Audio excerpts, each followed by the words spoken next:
ಖಂಡಿತ ಈ ರೀತಿಯ ಒಂದು ಕಲ್ಪನೆಗಳಿರುತ್ತೆ. ಅಂದ್ರೆ ಅಲ್ಲಿ ಹೋಗಿ ಬಂದ ನಂತರನೇ ನಮ್ಮ ಲೈಫ್ ತುಂಬಾ ದೊಡ್ಡ ಚೇಂಜ್ ಆಗ್ಬಿಡುತ್ತೆ, ಒಂದಿಷ್ಟೇನೋ ಅನ್ಕೊಂಡ ಕನಸುಗಳು ಈಡೇರ್ ಬರುತ್ತೆ ಅನ್ನೋಂಥ ಕಲ್ಪನೆ ಇರುವಂತ ಕೆಲವು ಕಂಟೆಸ್ಟೆಂಟ್ಸ್ಗಳು ಇರ್ತಾರೆ.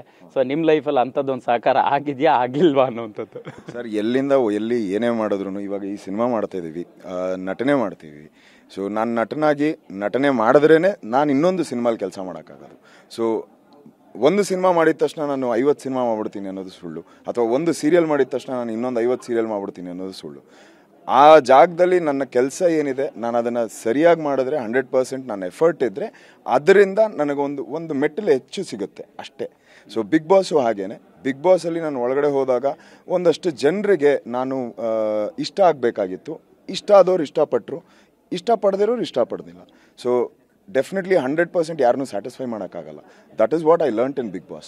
ಸೊ ಆ ಟೈಮಿಗೆ ನನಗೆ ಆ ಸೀಸನಲ್ಲಿ, ನಾನು 5ನೇ ಸೀಸನಲ್ಲಿದ್ದಾಗ ನಮ್ಮ ಸೀಸನು ತುಂಬಾ ಸೌಂಡ್ ಮಾಡಿದಂಥ season. So reason why, because ನಾವೆಲ್ಲ ಯಂಗ್ಸ್ಟರ್ಸ್ ಇದ್ವಿ.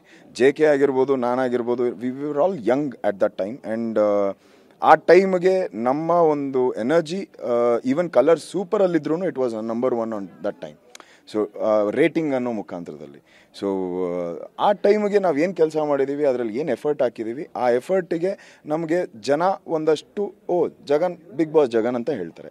ಅದು ಬಿಟ್ಟು ನನಗೆ ಕೆಲಸ ಮಾಡಲೇಬೇಕು ಸರ್. ನನ್ನ ನಟನೆ ಏನಿದೆ ನಾನು ಮಾಡಲೇಬೇಕು. ಅದನ್ನು ಮಾಡಿದ್ರೇ ನಾನು ಮುಂದಕ್ಕೆ ಹೋಗೋಕ್ಕಾಗೋದು. ಬಿಗ್ ಬಾಸಿಂದನೇ ಏನೋ ಒಂದು ಆಗ್ಬಿಡ್ತೀನಿ ಅನ್ನೋದು ಸುಳ್ಳು ಸರ್. ಎಸ್, ಇದೆಲ್ಲದರ ಜೊತೆಗೆ ಒಂದು ಘಟನೆ ನಡೀತು. ಸೊ ಇತ್ತೀಚೆಗೆ ಅಂದರೆ ಶುರುವಾಗಿ ಕೆಲವೇ ದಿನಗಳಲ್ಲಿ ಒಂದು ಮನೆ ಕೂಡ ಬಂದಾಯಿತು. ಅಂದರೆ ಒಂದಿಷ್ಟು ಕನಸುಗಳು ಶುರು ಆಗಿರುತ್ತೆ, ಬಟ್ ಜಸ್ಟ್ ಅಂದರೆ ಶುರು ಆಗ್ತಾ ಇರುತ್ತೆ, ಜಟಾಪಟಿ ಶುರು ಆಗಬೇಕಿತ್ತು. ಬಿಗ್ ಬಾಸ್ ಮನೆ ಕ್ಲೋಸ್ ಅನ್ನುವಂಥದ್ದು. ಬಿಗ್ ಬಾಸ್ ಮನೆ ಅಲ್ಲಿ ಆಟ ಆಡಲಿಕ್ಕೆ ಅವಕಾಶ ಇರಲಿಲ್ಲ 2 ದಿನದ ಮಟ್ಟಿಗೆ.